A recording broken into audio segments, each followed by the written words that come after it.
This is Pet Life Radio. Let's talk pets.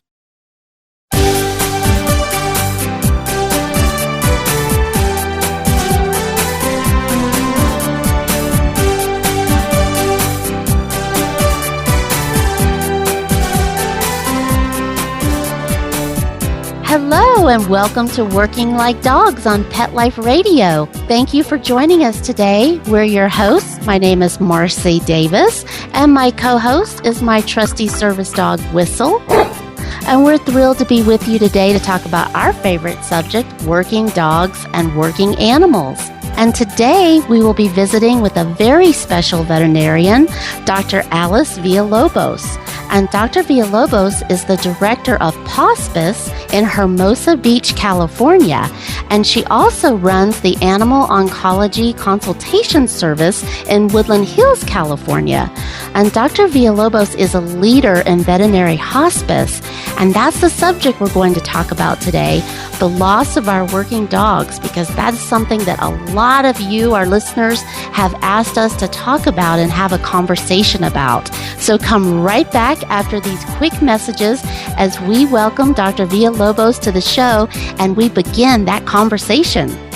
Sit, stay. We'll be right back after a short pause. Well, 4 to be exact.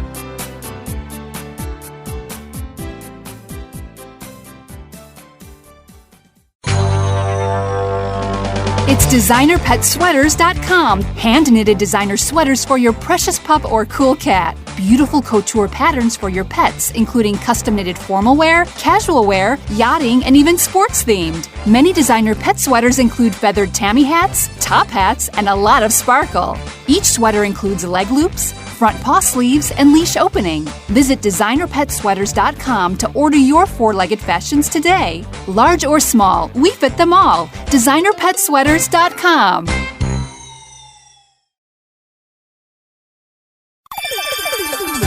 Let's talk pets on PetLifeRadio.com.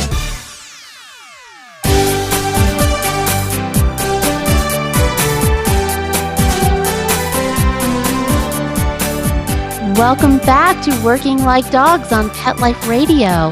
Hello, Dr. Villalobos, and welcome to the show. Thank you very much. I appreciate that, Marcie. Well, and hi, Whistle. Well, Whistle and I are so glad you could be here with us. I mean, we've really been looking forward to having you on the show and talking about this sensitive and difficult topic for so many of our listeners, myself included, but it's something that we need to talk about because it's inevitable and it's life, and it doesn't have to be a horrible situation. We want to have better end-of-life situations for our working dogs. So we're so happy that you can be here today to talk with us about that. Thank you so much. Well, the first thing that I think that everybody is really concerned about is quality of life. When end of life is coming, we're not really sure, sometimes it sneaks up on us and sometimes it just knocks you over because dogs defend how they feel. They hide many of their disabilities, and so quite often when we discover that our pet has a life-limiting condition, it's a crisis because they didn't let us know. For instance, if a dog is jumping, a work dog, and he breaks his leg just on a simple jump, that break might be at a place where there's some bone cancer that you didn't know about earlier. And so quite often we have, shocking diagnosis and a trauma. Sometimes a dog, especially shepherds and big dogs like, golden retrievers, shepherds, large breed dogs, they'll just crash and just sit down, and it's because they have a tumor in their spleen that ruptured and it bled. All their blood, or a whole lot of their blood goes into their abdominal cavity, and they're in shock. So we have, crisis symptoms that cause us to have immediate decision-making problems, and then we also have chronic conditions like osteoarthritis, where there's hip dysplasia that we knew it was there. We knew that they had a heart condition, but it's just getting worse. So it's when the pet gets into the decline towards death that I think that we can say, here's where our ears need to be perked up and here's where we want to look at quality of life. And I have a scale that I put together a long time ago, actually a decade ago. This is the 10-year anniversary. And in fact, I didn't even think about it until talking to you. Wow. 10-year anniversary for the quality of life scale. And in fact, I published it in September of 2004. So it will have an official celebration for that. Yeah. But there's a lot of things to look at in quality of life, but I've boiled it down to only 7 criterion. And the criterion are really easy to remember because I call the scale the HM scale, and it's got 5 H's and 2 M's. So if you think about the 5 H's, it's really easy to stand up in front of your friends or, if you're giving a little talk to people who are interested in dogs, to remember them. The first one is hurt, H. There should be no hurt. And there should be no hydration problems. That's another H. And then there should be no hunger problems. The body shouldn't be, needing calories and the patient's not getting them. And then the other, that's 3 H's. The other one is hygiene. And then the last of the H's is happiness. And we can discuss those in detail. I know we have plenty of time this morning, but very important to know the 5 H's. No hurt, no hydration problems, no hunger problems, no hygiene problems, and lots of happiness. And then there's 2 M's. The first one is mobility. And for working dogs, they really need to have their mobility. That's one of the things that it doesn't mean that they can't have a quality of life. Like a little dog that can't move, we can carry them. But if it's a big dog, it can be a big problem. So mobility, when we're making a score, we can have a dog that has a 0 mobility but still have a good quality of life. So that's one of those what we call arbitrary areas. And I'm sure, Marcie, that you're very well aware of that, especially with the bigger dogs. Oh, yes. Yes. Yeah. I know. Yes, I love your quality of life scale. And please tell us what the last M is for. The last M is more good days than bad days. And that's a big deal because dogs and cats think about life in the now. That's why they're not mad at you when you're home 5 hours late. Yeah. Because you're home now. And so when they're suffering, and if it's all bad days, it turns into, like a consistent downer for them, and they get another condition called depression, and, it's almost desperation. And because we shelter our dogs from the elements, we're really not letting nature take its course where they would be instantly gone from predation. The wolves would get the disabled animals and the elements. Mm-hmm. So in nature, we don't have a lot of decline, end-of-life decline, because, in nature they're turned into part of the food chain, and they would be gone quickly. But in homes, we protect their pets from the elements and from predators. So we can go over these criterion if you wanted to stick to quality of life, or all of your listeners can just look up at my website at Pawspice and download that scale. The quality of life scale is under resources and quality of life. I think we even have a quality of life page, but we even have one for cats. And I know there's not too many working cats, but some are. So we never want to forget America's most popular pet is the cat. So easily people can download that, and if you wanted to go on to other topics, we certainly can, because my articles discuss each of the items very closely. But I wanted to mention about number 1, hurt. Some people don't realize that the inability to breathe properly is the number 1 pain that people tell us that they experience. And so when an animal, a dog especially, with a fur coat is having trouble breathing, all we see sometimes is just a higher rate of panting, and maybe they're moving their chest, with a little bit more of an abnormality, or they're breathing from their belly, their abdominal breathing. And so some people don't realize that their dog is having trouble breathing, but that is the greatest pain that people list. And I say that if you can't breathe, nothing else matters. So that, if you get a 0 on breathing ability, that completely should stop us, and you need to go to the doctor immediately, have it taken care of. It's an emergency. And if the doctors or, the veterinarians are unable to help the breathing situation, then, we basically try to help people make the decision for the pet's best interest so they don't suffer further. Yeah. Well, I know, because the bond between our pets and the humans is just incredible. But to me, that's like a relationship that is taken to the next level. I mean, it is so amped up when you have a working dog and the trust and that relationship. And so it's so hard for people to know when it's time to let their working dog go. So I'm so thankful for your quality of life scale. But I was wondering if you could tell us a little bit about, because people can see these things and they can know in their minds that, yes, my dog is experiencing some issues, but how do you really scale it so that you know when it's time to let your dog go? Well, you mentioned the word scale, and I think that helps a lot because so often it's an emotional feeling. And there was a time in the turn of the century, in year 2000, which isn't too long ago, where veterinarians were telling each other, we can't evaluate quality of life. And I disagreed on that completely. I said, no, we can. We should be able to help people figure out what quality of life is for a pet. So it is very hard to know, but the fact is if you pull out the quality of life scale and you start giving everything a score from 0, meaning the worst, to 10, like the happiest, the best, my dog is happy even though she doesn't have mobility. You give it a 10. And at the end of the 7 criterion, there's 7 of them, then the patient should have at least 35 for the score.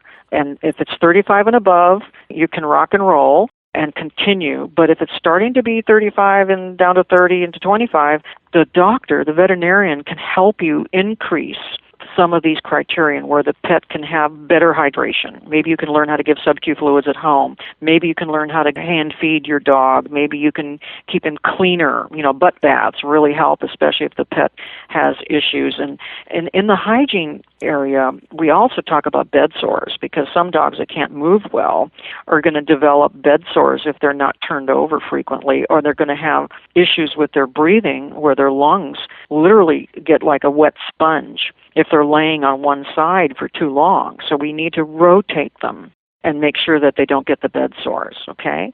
So there's lots of things that we can do to increase each one of these criterion and increase the happiness of the pet. Supposing one client went on, well, ever since he had that tumor in her mouth, she stinks really bad, so we keep her outside or in the garage. And I go like, well, wait a minute, that isn't her normal place.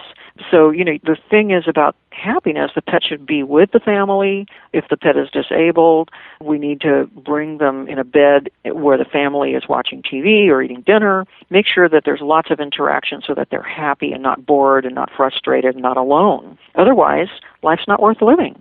If you just go out and feed them and, change the bandage, that's not right. Yeah, in humans, absolutely. In humans, they call that hospitalism. When the little babies, the little orphans in the Russian and Polish orphanages, the only time they got handled was when they were being changed or being fed, and they developed this thing called hospitalism. They didn't get attention other than that, and that they just get very depressed.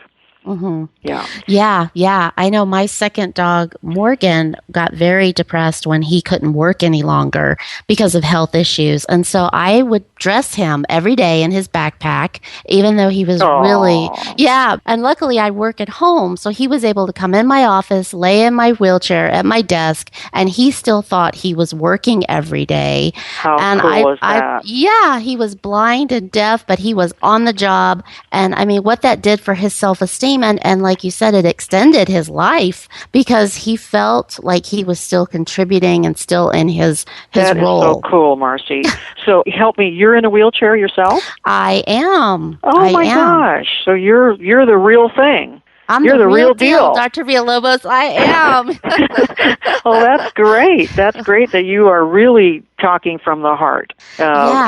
Whistle is your buddy, your partner, and your assistant, and your working dog. Yes, well, that's fabulous. Whistle is aging, and so he will be retiring this year.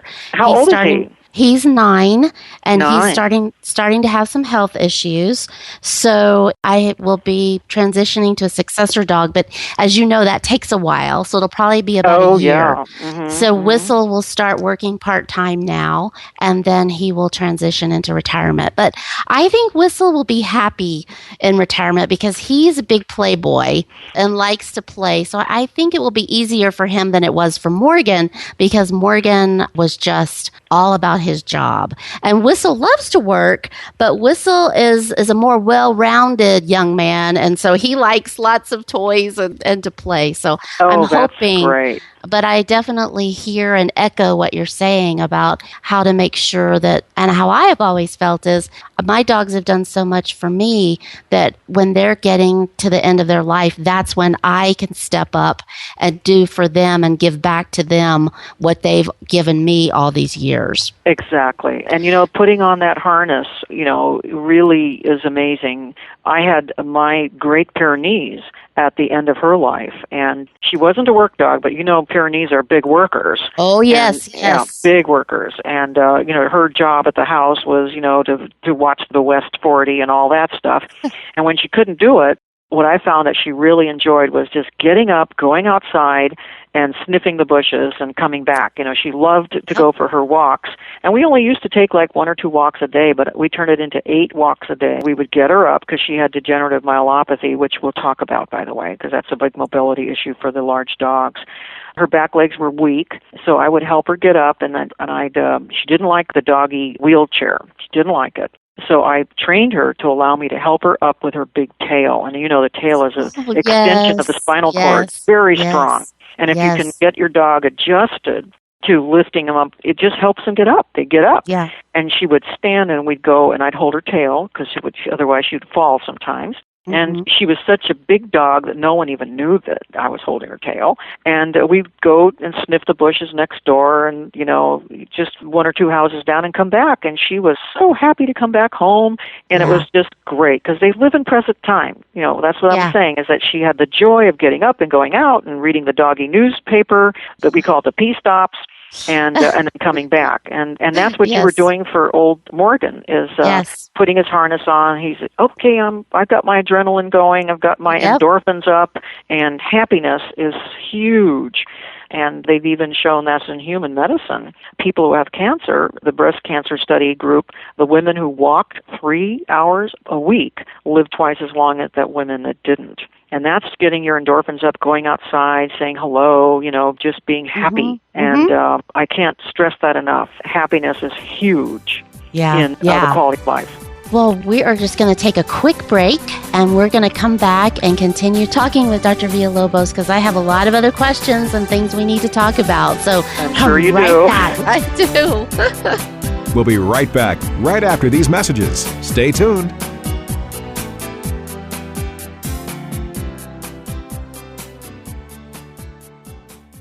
Molly, here's your dinner. Zeus, that's not your food. Don't let that happen to your precious cat. Elevate your cat's eating experience with the Cat Tree Tray. The Cat Tree Tray keeps your cat's food off the floor and conveniently located on the cat tree. It's the perfect way to eat. It's a beautiful wrought iron tray that easily attaches to your cat tree and keeps dogs and other critters out of your cat's dish. A must for multi-pet households. There's a 6-inch tray for large bowls and a 4-inch tray for smaller bowls. Purchase your Cat Tree Tray today. Go right now to cattreetray.com. That's cattreetray.com. CATTREETRAY.com.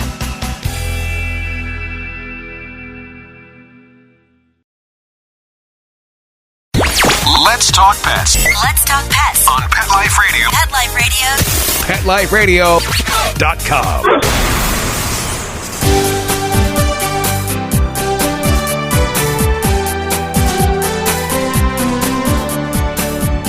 Welcome back to Working Like Dogs on Pet Life Radio.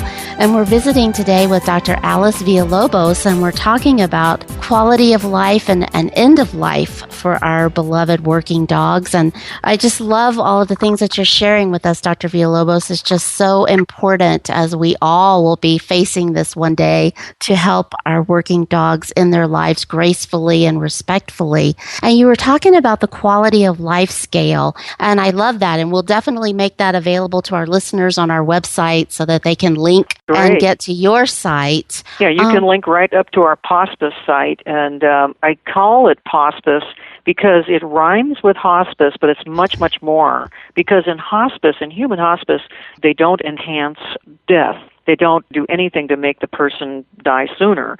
But in veterinary medicine, society has given us this great gift to help pets die when they're dying so they don't have to suffer to death the way so many people do, which has always been and is a big issue. Many states are now having that discussion to see if we can help people when they're at the end of their life to help them pass peacefully and painlessly. But Pawspice embraces standard care. We'll treat the cancer patient if they have advanced cancer. We'll treat them, but with kinder, gentler treatments that don't cause side effects. Now, we're so used to that in humans where people will get treatments that make them sick.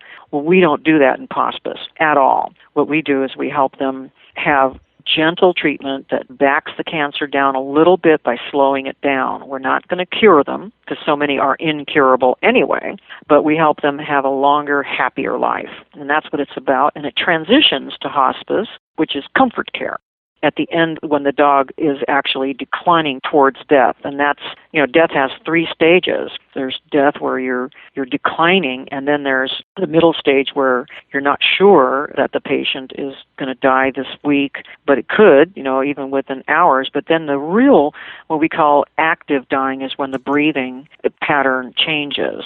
And, the pet is struggling for breath, and that's the part that we really are trying to help them leave. And quite often we can help them transition with the gift of euthanasia, and the doctors can come to the home, or you can take your dog directly to the veterinarian. Big dogs can go on stretchers. I help people make a taco by rolling your dog onto a blanket. 2 girls can pick up a big dog if one gets on each side and take them to the doctor. So it just depends how you're planning, but I always have people think about the end so that they know what to do. So often people tell me, I don't know what to do. Think about it. We're all like actors. You don't know when you're supposed to go on stage. The dog will let you know. And then as soon as your cue to go on stage, to do what you have to do, what you have to do, you just do it. And then, you're doing the right thing, and you're going to give your dog the best passing possible. And then you can come home and cry and say, God, I did it, because it's often you feel surreal when you're at that very last moment. But it's truly something that we can help people prepare, just like we do read lines, for an actor. You know what you have to do. You know where you're going. You have plan A, plan B, plan C. Plan A might be to see your own doctor. Plan B might be to have an emergency room. And plan C could be to have a house call doctor. Or it could be vice versa. You could have the house call doctor be plan A, plan B to be your veterinary hospital, and plan C would be the emergency room. But as long as you think about it, the end of life, what are you going to do when that moment comes? Then you're prepared and you're not frantic. I hope that helps a little bit. Oh, yeah. And that's certainly what we suggested in our book, Working Like Dogs, absolutely, is to think about it way ahead of time when you're not in crisis, so that you can really make the best decisions for yourself, so that afterwards you can have that comfort knowing that you did what you knew was best for your working dog. And I know a lot of people have a lot of fear and anxiety about euthanasia, and they're worried. True. Oh my gosh, they dread it like death never happens. It's like, wait a minute, we just have a culture that has been so much in the avoidance of wrinkles, let alone, getting older and having, that death comes. Our culture has been so averse to aging and dying that, people overreact and get all panicked about it. But the thing is, it's just nature. It's natural. And if we fall in love with a dog, especially a big dog, I constantly remind my clients that, okay, you made an agreement with God. You love a St. Bernard. You love a Irish Wolfhound. You love a German Shepherd, a Golden Retriever. What breed is Whistle, by the way? Whistle is half Golden Retriever and half Lab. Okay, so you fell in love with a Golden Retriever. They have the highest rate of cancer. Yep. And my practice is full of Golden Retrievers. Boxers, Bernese Mountain Dogs have high rates of cancers. Labradors are not too far behind. And just so you know, that the 1 in 4 dogs under the age of 10 will get cancer, and 1 in 2 dogs over the age of 10 will die from cancer. So it's really common. Yeah. And so we are looking at this agreement that we fell in love with a dog that God created, and He's going to give us a decade for most of them. Sometimes you get less. If it's a big, giant dog, you're going to get less generally, like a Great Dane. or wolfhound, because some people can't get their giant Rotties to get past 7 or 8. And they're the same thing for the other breeds. But if you fall in love with a dog, you're going to get a decade, generally. Some get more, some get less, and you can't break that agreement. That's their time, life. That's their lifespan. And so when it's time for them to die, we can't change that. We need to accept it and treat death as part of life and help children understand that. A lot of people have children in the home and they're trying to hide the fact that Morgan is 9 years old, he's old, and that, he's going to live out his days in retirement until the day that his quality of life is not good, and mom and dad will take him to the doctor, or we're going to have a doctor come to the home to help him leave, to go over the Rainbow Bridge where all dogs go. And, you talk to children differently, but you make sure you never use the word put to sleep, because then the kids get afraid of sleeping. Right, right. So kids know what dying is. I always tell them about flowers and how they bloom and then they wilt and how they die. And I tell the children that, Morgan is like a flower and he's here with us for his lifetime until he starts to wilt. And the wilting part is what we're talking about, the quality of life scale. We don't mind them in the wilt stage, but when they're dying, we want to help him leave so he doesn't have to suffer. So kids understand this, and we also recommend big time that you plan a ceremony for honoring the life of the pet, and that the children are very involved in this process, that they get to decide, how they want to do it, what picture they want to put up, what candles they want to light. We always recommend making a little shrine for the pet, with pictures and with the poems. The children can write a story. And in fact, I'm sure if you know this, Marcie, but one of the best ways for people to process grief is to sit down and write who that person was to me. Yeah. So you would write about who is Whistle to me and who is he to my friends and how was our life together. So writing about it is really therapeutic for children and for adults. And as you know, the pet page eulogies now are fantastic. I have one at my Pawspice website. I also refer many of my clients to the Animal Health Foundation, which encompasses all of Southern California, the dogs and cats. We had the most beautiful eulogy for a little parakeet. So the human-animal bond is absolutely an enormous and wonderful place for people to live, children as well as adults, and it's different for each pet-person relationship. But planning a ceremony and honoring the life of the pet is so comforting. We don't have that for pets very much these days, and yet when a person dies, there's the rosary, there's the viewing, there's the funeral, there's the wake, there's the event afterwards. But when a pet dies, sometimes, people expect you to show up to work that day. Right. Right. No. Society is now understanding, wait a minute, we know your dog just died, that means you just lost your best friend. Well, and for working dogs, it's so much more than just a friendship. Yeah. I mean, let me tell you, I went to speak to the group at Guide Dogs about loss, and you know how important a guide dog is for a person. Independence, incredible. So they wanted to know how they can adjust. And, of course, getting a new guide dog is not easy, as you know. There's a transition period. How long will you have to wait to get probably a year at best. Year. Mm-hmm. Yeah. So did you already file for a new dog? Yep. You did. Yep. Good. You're prepared. But if Whistle had suddenly gotten sick, you could be stuck a whole year. If Whistle got hemangiosarcoma, which is the cancer in the spleen we talked about, where they just, bleed out at their belly, and it's a crisis. Yeah. I had that happen with my first dog. Yes. You did? Ramona. I did, yes. What breed? She was the same as Whistle, half lab, half golden. But she got sick very suddenly and had to be retired. And then she passed away quickly. So it was very quick, the retirement, which, people have asked me, how do you deal with that? And I say, the only thing I can compare it to is becoming disabled all over again. Because all of a sudden, you go back into that world of helplessness. Yeah. Yes, I lose the ability to go out at night, to pick up my keys in a parking lot if I drop them. All of those things that I depend on my dog for. So it's really devastating. And the more you can plan, which is why when I started noticing Whistle slowing down a little bit and he turned 9. So at his birthday was when I decided that was what I would have my application done by his 9th birthday. And I did. Good for you. Good for you. And Yeah. I'm hoping that your listeners take your total forward advice. And it's kind of hard to admit to ourselves that time, a decade has passed by, and I'm not that much older, but my dog's lifespan is about over. It's hard to deal with that, but it's so important to transition, because you're making a transition. That's right. And then That's right. the fun thing is that you may have 2 dogs for quite a while. Oh, that's what I say. I'm the luckiest girl in the world when I have 2 service dogs in my home. Yeah. How about that? Absolutely. Never be afraid to be alone. I know. It really is. I do feel like I'm the luckiest girl in the world then. One thing that just crossed my mind for you and for your listeners is I actually have a whole program for longevity for dogs, to help dogs get into their old age with fewer issues.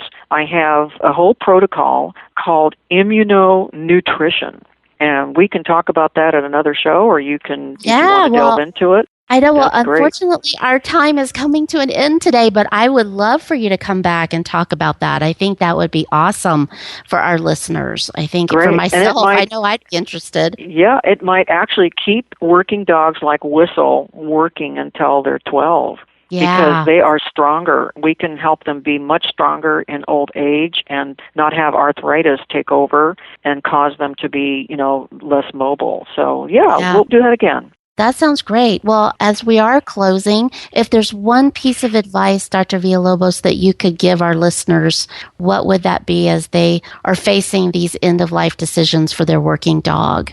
I think the best advice I can give these incredible listeners that you have are to be prepared. Just like they tell you to be prepared for a disaster, end of life should not be a disaster. It should be something that you anticipate, because you love a dog that has a life span that's 1/10 of yours.